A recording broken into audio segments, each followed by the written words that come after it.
Good afternoon, Scott Redler, T3Live. Welcome to today's recap. So I'll tell you that this trading is very frustrating, very hard to deal with. I think most people at least are trying to keep it light. No one's trading more than a tier one. At times, perhaps we add in the hole or add when it looks like it's going to get some momentum. And on both of those, you can make money buying on the dip. But anytime we've tried to add as it looked as if we were going to break out, it's just frustrating. Even today, OAHs looked as if they were going to break to the upside of the wedge, but the group couldn't do it on its own. You had Goldman Sachs breaking below 98. You had the XLFs getting really pressured, and basically the markets tried once again, failed. And for me, I've been trying to carry these 8 to 12 positions over the course of the past week or so to make money as almost as a market participant versus just a trader if we were going to resolve. And then today was one of the days that they stopped me out of most of all my stocks, and I actually feel good about it. I'm a trend trader. I trade momentum, and when there's not a lot of momentum, which there hasn't been, and when the trend is in jeopardy or not really known, that's when I'll go back to, yes, I'll say it, day trading. I'll go back to actively managing different positions on a daily basis or a 1 to 2 day basis, not a weekly or bi-weekly. And I know if you take a look at the chart here, you will see that it's been, this was a strong trend. This was the reversal. This was when, you had the outside day reversal. We came back above. Then you held in strong here, didn't even pull back more than a 25%, meaning strong trend, meaning stay with stock, meaning stay with positions. You had a quick move to this downtrend that broke above.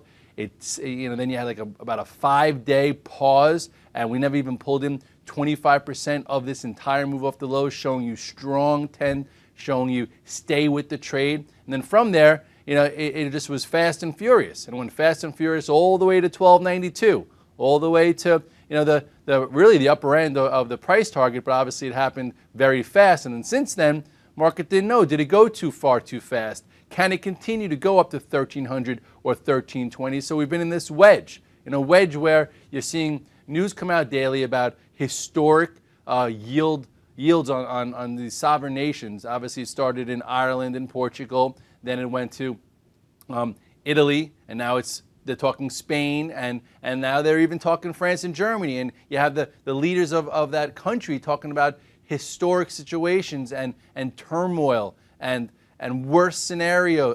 These are harsh words for individuals and investors to try and ignore. And the market's been trying to do a decent case of that. This wedge hasn't been resolved to the downside yet. Every time it looks good, they gap it down. So maybe now that they close us on the lows, tomorrow they gap us up. But for me, I'm going to be on a flight tonight. I'm going to the West Coast to speak at a conference on Thursday, Friday, so I'm going to have limited access. So when things are a little shaky, I take my risk off. If we closed well, I'd probably have those positions on, but I got stopped out of them all because a lot of them traded above those momentum areas and then back below, giving you small outside days, which short-term means it's not ready yet.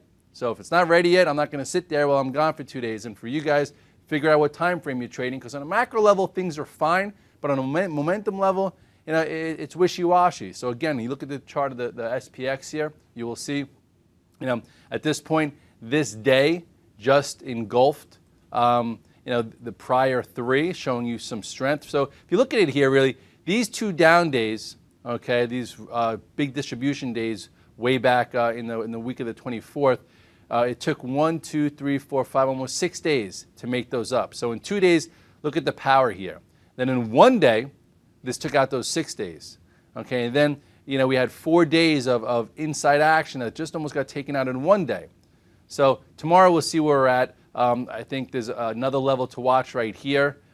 If we hold this area tomorrow and you see some decent action, who knows what kind of headlines can come out, maybe a Euro bond. I think people are talking about that. So you have 1225, and then you do have this 1215, and then you do have this last area. So overall, if you're a macro trader and you're in stocks and you're holding for the next 6 months, a year or so, you're fine. But if you're trying to trade a trend, okay, the trend right now is in question. And if you're also a macro trader, maybe you get a little hedged, or you only be in tier 1. If you were in tier 1 when we looked like we were going to break down below this range and you were willing to hold it down to 1050, I think a lot of guys added to the tier 1 right around here to tier 2 or even here. This was sell the excitement. and now this should only be tier 1. Just so in case we do pull back and we hold just say 1205 and you put the moving average in here, and that could be buy the dip, because sometimes you can buy a dip, and this 50-day moving average wouldn't be something so outlandish to come in and test and hold. And then perhaps at least you saved yourself from some pain from 1240 to 1205, but tier 1 at best. If you look at the OAHs, it tried to go. I wouldn't say this is horrendous, like a full-fledged failure, but you don't want to see something, but the market also dragged it way down. You don't want to see something try and break out and then come right back in. It means it's not ready. It didn't close red, but if you were playing it for momentum and you went from a tier 1 to a tier 2, hopefully this got you back to a tier 1, because at this point you're not really sure. Stocks like the APA also, they tried to go and then came right back in. Nice day trades. A lot of people did good day trades. I wish I was day trading more. And then it came back down. So now you want to make sure that this stays intact, because at this you see a little push through failure here. It could have been just the market pressure. Maybe it doesn't lead to anything, but you watch out now. As far as the XLFs, just horrible. I was watching Goldman this morning. Those of you on the radio, I was trying to be long, but I had a little hedge on. I shorted Goldman below 98. I made some money there, but I didn't hold it the whole day because, again, my thesis was to try and be long. And now we're coming into the 50-day. We'll see how it holds this. Goldman, this is why I get so upset when analysts come out and they put upgrades after a move. Remember when we were talking about the importance of Goldman to get above 98.50? This was a nice trade. Then it held it, and then it did it again when he went above 104.75. Here's where everyone got excited and started upgrading it, and then pow. And then we talked about, once it broke this area, it couldn't get back above it, that 104, and then it broke 98. This could be first day down, and it might lead to nothing else, but another day through support, you have to take notice. Below the moving averages, that's not healthy. If you look at Apple, at this point, it's still below that box pattern. It was a decent long in the morning and then turned into a decent short. Some people, once it came back below yesterday's high of 389.50, shorted it versus today's high, and they made good money. Same way when it was negative, you could have bought it through for a quick push into the 390s. So at this point, you do have a test of that broken area that, for the bears, proves valid that this area will hold it. So now we'll see what happens tomorrow. Google got stopped out. It still looks okay. No big deal. Just for me, I'm not going to be here, so I'm not going to just sit in it. This was the last breakout that held, and now you have like this 3-day upper range. So if you don't want to sit in Google, if it were to break here, you might want to sell some, because who knows, maybe it comes back and retests this area if the market gets really pressured.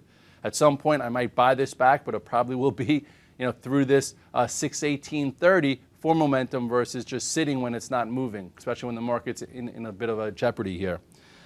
USO, unbelievable move. Pretty crazy how far this thing has gone, and no one really understands it. Today was my first time I actually put on a trade. I went short. I bought the SCO, which is 2 times short this scenario. This was as high as 70. Down here, I figured I'll do a 2 to 3 tier approach if this isn't the bottom. If you look here, let's actually put some volume back on here to see what kind of volume came in today. Look at this. It's a lot of volume, guys. That could have been capitulation. That could have been the high for oil. So we'll see. Who knows? Maybe we got a cute trade there.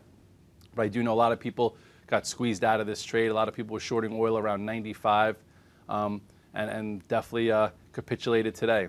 I talked about it the last time, I think, right around here, but we didn't really act on it because it just didn't have that kind of pattern. But you have volume here, closed off the highs. Maybe it just comes in, even fills the gap for a trade.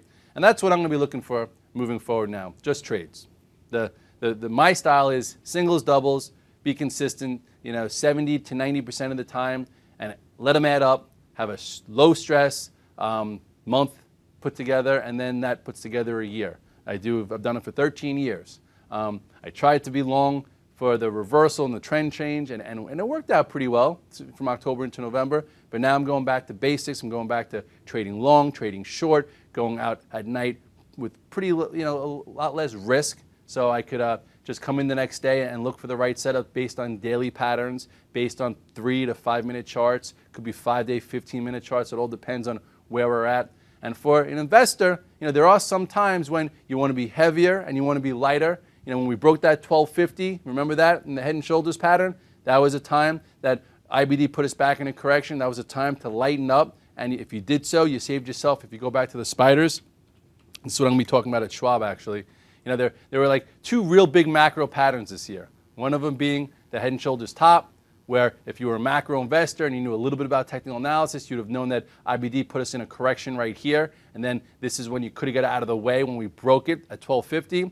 And then you could have even stayed out of the market this entire time. And then once we talked about that huge day to take notice, this was the last time we really pounded the table. You could have maybe reinvested. So you saved yourself about 15%.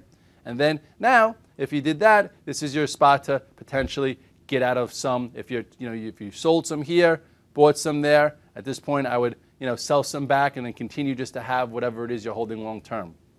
And that's about it. Tomorrow, Sperling will be doing the morning call with Jill, and I'm sure it'll be great. We'll see where the futures are. If they're down, perhaps you buy them into those key areas. If they're up, see what kind of traction they can get. I'll also try and call in. And then on Friday, we're going to try and use the laptops and do some kind of morning call from the trade show. We'll see if that goes. If not, we'll have Tim fill in. So once again, this is one of those days where you had to clean up some shop, and who knows, maybe they gap it up tomorrow. But I don't trade by those rules on saying who knows. When things look a little off, I jump, and I do think that IBD will probably go back to market correction. So to me, that means that 70% of stocks usually go down in a correction, and they're probably so they're seeing the same type of dots add up, or T's get crossed, or lines coming together that I see, where you're better off being a little bit more flexible and lighter than heavier. So hopefully you take a cue from that, and you booked some of your profits. You had a nice month or two, and now it's just back to basics, cash flow trading, long and short, limited risk, until we get another pattern that has a bit more data that we could use as a sounding board. So have a great night. It is Wednesday. Tomorrow's Thursday. Not quite happy hour yet, but some people go out on Wednesday night, have some fun, blow off some steam, and tomorrow's another day.